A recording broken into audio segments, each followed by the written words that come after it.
গতকাল ভোরে হলদিয়া পেট্রোকেমে বিধ্বংসী আগুন লাগে। আর সিসি ক্যামেরা সেই এক্সক্লুসিভ ফুটেজ এবার সামনে এসেছে, সেই ছবি আপনাদেরকে দেখাবো।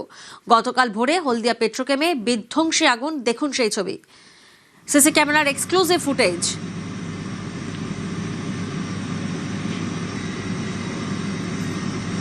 পাইপলাইন থেকে ন্যাপথা লিক করে বিপত্তি। সিসি ক্যামেরার ফুটেজে যে ছবি আপনারা দেখছেন, একেবারে দাও দাও করে আগুন জ্বলে ওঠে।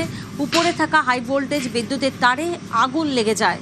প্রচুর রাসায়নিক মজুদ ছিল আর তার কারণে দ্রুত আগুন ছড়িয়ে পড়ে। সিসি ক্যামেরার বন্দি সেই ঘটনার মুহূর্তের ছবি, যে ছবি আপনারা দেখছেন এই মুহূর্তে। হলদিয়া পেট্রোকেমে বিধ্বংসী আগুন গতকাল ভোরে। আমরা জানি যে একবারে দাও দাও করে আগুন জ্বলছিল, আগুনের লেলিহান শিখা দেখা যায়, যা দেখে প্রত্যেকেই আতঙ্কে চলে আসে, কারণ পাইপলাইন থেকে ন্যাপথা লিক করে আর তার জেরেই কিন্তু এই বিপত্তি ঘটে। উপরে হাই ভোল্টেজ তার ছিল, বিদ্যুতের তার ছিল, সেই তারে আগুন লেগে যায়।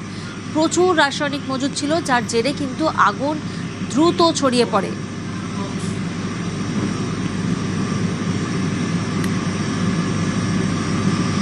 অগ্নিদগ্ধ 16 জনকে হাসপাতালে ভর্তি করা হয় আমরা জানি,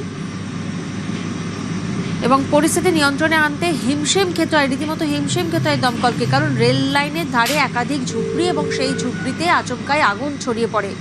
গুরুতর জখম 8 জনকে গ্রিন করিডর করে কলকাতার হাসপাতালেও আনা হয়। যে ছবি আপনারা দেখছেন গতকাল ভোরের সিসি ক্যামেরার এক্সক্লুসিভ ফুটেজ। এই ফুটেজ হলদিয়া পেট্রোকেমে, যেখানে বিধ্বংসী আগুন লাগে। পাইপলাইন থেকে ন্যাপথা লিক করে এই বিপত্তি। উপরে থাকা হাই ভোল্টেজ বিদ্যুতের ধারে আগুন লেগে যায়। প্রচুর রাসায়নিক মজুদ ছিল আর রাসায়নিক মজুদ থাকার কারণে দ্রুত আগুন ছড়িয়ে পড়ে। এই ঘটনায় 16 জন যারা অগ্নিদগ্ধ হন তাদেরকে হাসপাতালে ভর্তি করা হয় বিধ্বংসী আগুনের জেরে।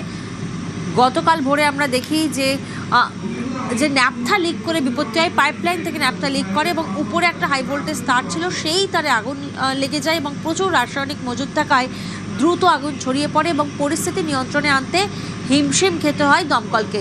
এবং রেল লাইনের ধারে একাধিক ঝুপড়ি ছিল, সেই ঝুপড়িতেও আগুন ছড়িয়ে পড়ে। গতকাল ভোরে সিসি ক্যামেরার ফুটেজ আপনারা দেখছেন। এই মুহূর্তে প্রতিনিধি সুজিত আমাদের সঙ্গে রয়েছেন, সরাসরি সুজিতের থেকে একবার জানবো। সুজিত, এখন কি পরিস্থিতি? আগুন কি সম্পূর্ণভাবে নিভেছে?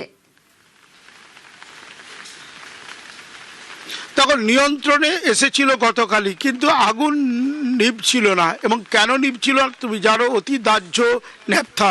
শেষমেশ প্রায় 20 ঘন্টার চেষ্টায় রাতেই কিন্তু পুরোপুরি আগুন নিভেছে। এবং সেই নেভা পর এখন যেটা দেখার, যে কি কারণে আগুন লেগেছে তা দেখা। তারই মধ্যে এই সিসিটিভি ফুটেজ যেটা রাস্তার উপর থাকা, তা থেকে দেখা যাচ্ছে কিভাবে একেবারে বিধ্বংসী আগুন একেবারে ভয়াবহ আকার নিয়েছিল। আজকে কিন্তু তদন্তকারী টিম তারা ঘটনাস্থলে আসবে। তার আগে প্রাথমিক তদন্ত থেকে যেটা জানা যাচ্ছে যে লিকেজ থেকেই বিপত্তি, আর সেই বিপত্তি থেকেই এত বড় ঘটনা। যে ঘটনায় একজনের মৃত্যুর পাশাপাশি প্রায় 15-16 জন এখনও গুরুতর জখম হয়ে রয়েছে। কলকাতায় চিকিৎসা চলছে, তমলুকের চিকিৎসা চলছে। কিন্তু এর মধ্যেই একটা বিষয় সামনে আসছে যে লিকেজ যখন সারানো চলছিল, সেই সময় কিন্তু কোনো কারণে আগুন ছিটকে পড়লে ওপরে থাকা যে তার, হাই টেনশন লাইন, পাশেই রেল লাইন, একেবারে বিপজ্জনক অবস্থা। তার মধ্যেই বলা যায় ঝুবড়ি, এবং ঝুবড়িতেই আগুন ঠিকরে যায় এবং তাতেই এত বড় ঘটনা ঘটে। কিন্তু বড় প্রশ্ন, আরও বড় বিপর্যয় ঘটতে পারত, কারণ শিল্পাঞ্চল, অতি দাহ্য তেল যাচ্ছে, গ্যাস যাচ্ছে পাইপলাইনে, সেখানে এই ন্যাপথা। এবং তারপরে যেটা তৎপরতা দেখা গেছে প্রশাসনে, সেটা দেখা গেছে, কিন্তু পুরোপুরি যে বিপদ কাটেনি সেটা কিন্তু বারবার গতকালের ঘটনা চোখে আঙুল দিয়ে দেখিয়ে দিয়েছে। এবং সেই আঙুল দিয়ে দেখিয়ে দেওয়া বিষয়গুলোকে নিয়ে প্রশাসন দফায় দফায় বৈঠক করেছে। পেট্রোকেম তাদের ইন্টারনাল, তাদের যে তদন্ত তা করছে। তাদের মুম্বাই থেকে আসছে তদন্তকারী দল, তারা এসে কি কথা জানান, কি বিষয় সামনে তুলে ধরেন, সেদিকেই এখন তাকিয়ে রয়েছে সবাই। বেশ।